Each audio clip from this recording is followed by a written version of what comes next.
तो दोस्तों, मैं विवेक एक बार फिर से अपने YouTube channel stock trading technique पर आपका हार्दिक स्वागत करता हूं। दोस्तों, इस वीडियो के माध्यम से 10 तारीख की पॉसिबिलिटीज़ पर बात करूंगा और ये सारे के सारे स्टॉक्स निफ्टी इंडेक्स के ही हैं। मंडे के सेशन में इनके अंदर कैसी मूवमेंट देखने को मिल सकती है, उसके ऊपर एक अपना ओपिनियन आपके साथ शेयर करने की कोशिश करूंगा। बाकी टोटली चॉइस आपकी है कि आप इसके ऊपर कैसा एक्ट करते हैं। जैसा कि आप हिंदुस्तान यूनिलीवर के चार्ट को आप स्क्रीन के ऊपर देख रहे हैं, अगर हम पिछले 10-12 दिन की मूवमेंट की बात करें तो एक अच्छी बड़ी मूवमेंट हमें नीचे के प्राइसेस से तकरीबन 2200 से लेके 2425 तक देखने को मिली। हम ये कह सकते हैं कि 10% की मूव नीचे लो से।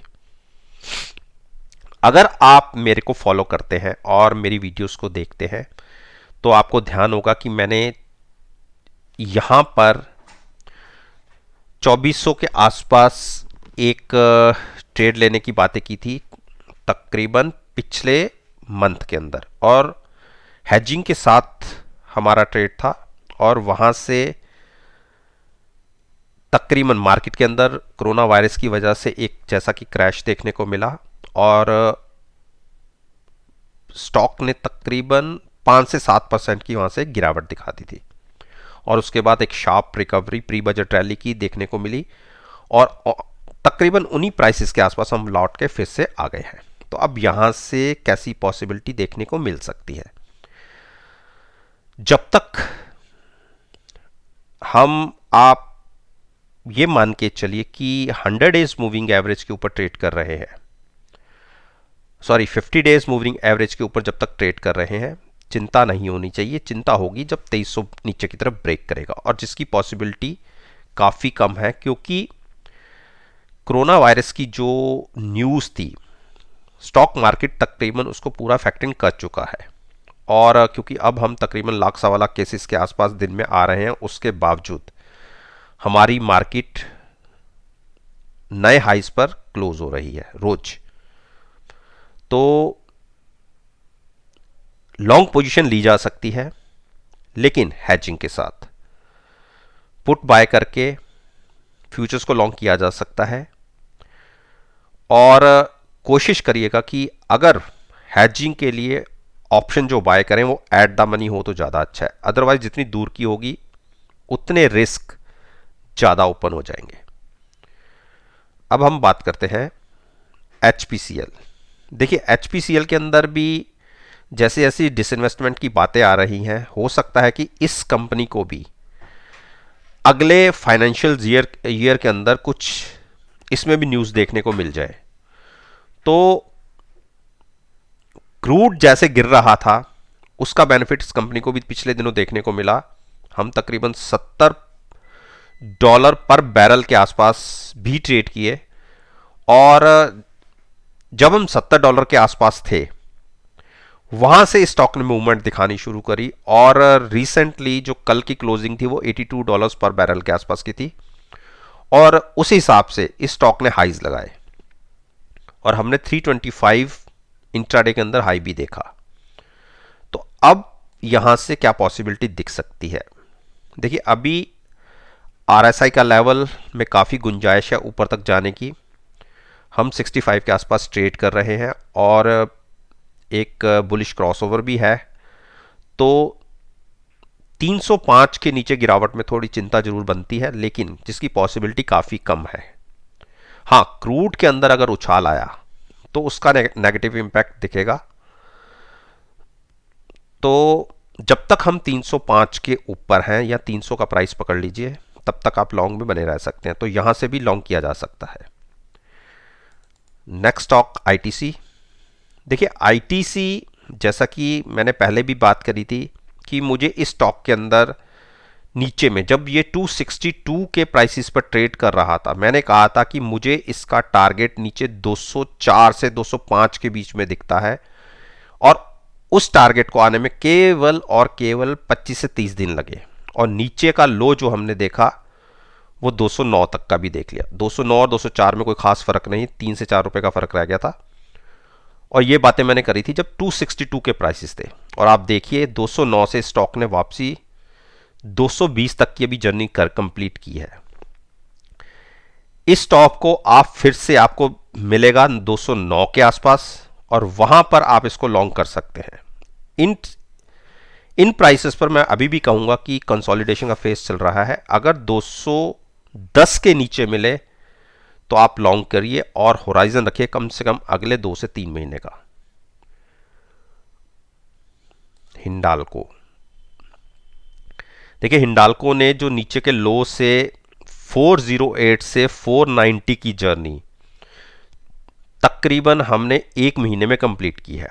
और मेटल सेक्टर की डिमांड, क्योंकि आगे हो सकता है कि काफ़ी इंसेंटिव्स ऑटो सेक्टर को दिए जाए, उस वजह से मेटल में एक डिमांड क्रिएट हो सकती है। क्योंकि चाइना के अंदर भी मेटल की डिमांड उठ रही है और उसका रीज़न क्या है कि वहाँ पर माइनिंग के अंदर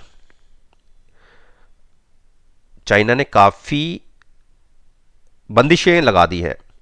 तो हो सकता है कि हमारे यहाँ से भी काफ़ी इंपोर्ट देखने को मिले चाइना के अंदर, तो प्राइसेस के अंदर अच्छा जंप देखने को मिल सकता है। हिंडाल्को मुझे रिसेंटली जो हाई था, जो हाई हम ये कह सकते हैं कि तकरीबन हमने 18 अक्टूबर के आसपास का देखा था 550 के आसपास, वहाँ तक एक बार लग रहा है जाता। 465 के ऊपर जब तक है हम इसको लॉन्ग करके चल सकते हैं, फ्यूचर्स में लॉन्ग, और साथ में हैजिंग के लिए आप ऑप्शन को बाय करके चल सकते हैं at the money option. Doctor Reddy, देखिए जैसा कि मैंने आपसे पहले भी कहा था कि प्री बजट रैली के अंदर जो 2 सेक्टर्स हैं, आईटी सेक्टर हमेशा आउट परफॉर्म करता है और जो अंडर परफॉर्म या नेगेटिव के अंदर जिसकी क्लोजिंग होती है पूरे महीने में, वो है फार्मा सेक्टर। अगर हम पिछले 5 साल के डाटास को एनालाइज करें और आप देख लीजिए पिछले 8 दिन की अगर फार्मा सेक्टर की मूवमेंट को देखेंगे तो एक नेगेटिव मूवमेंट कम से कम 5 से 7% की, जबकि इंडेक्स ने 8% की पॉजिटिव रिटर्न दी है। आप डॉक्टर रेड्डी को ही देख लीजिए, 4930 से हम 4700 पर ट्रेड कर रहे हैं और अब तो बेरिश क्रॉसओवर की पॉसिबिलिटी दिख रही है। तो मेरे को ये लगता है कि बजट तक ये स्टॉक एक बार 4600 या 4500 तक गिर सकता है। इस टाइम ट्रेडिंग प्राइस है 4725। अगर ये मंडे के सेशन में गैप डाउन ओपनिंग करता है तो कॉल बाय करके फ्यूचर सेल करने की एक स्ट्रेटजी होगी। उस केस में 4600 का टारगेट और 4580 के टारगेट के लिए शॉर्ट पोजीशन ली जा सकती है।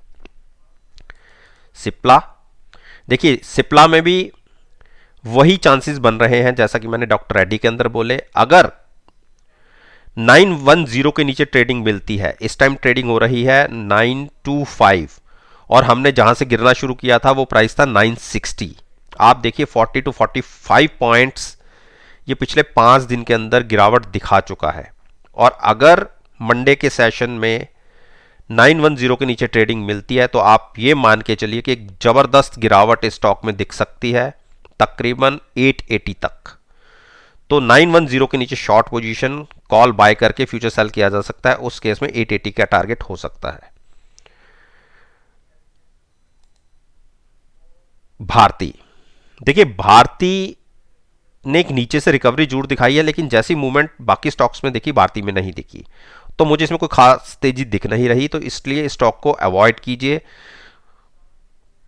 बजाज फाइनेंस की आप देखिए रैली 6700 से या 6500 का जो लगाया इसने, लो लगाया तकरीबन 12 दिसंबर को, और वहां से स्टॉक वन साइडेड मूव दिखाने के बाद आप मानिए 1100 पॉइंट की एक तेजी दिखा चुका है। तो 1100 पॉइंट की तेजी में तकरीबन 30% की एक गिरावट की पॉसिबिलिटी बनती है, यानी 300 पॉइंट। आप देखिए 7775, यहां से अगर हम 300 पॉइंट की बात करें तो 7400 का प्राइस बनता है। मेरे को लगता है गिरावट में 7400 का प्राइस दिख सकता है।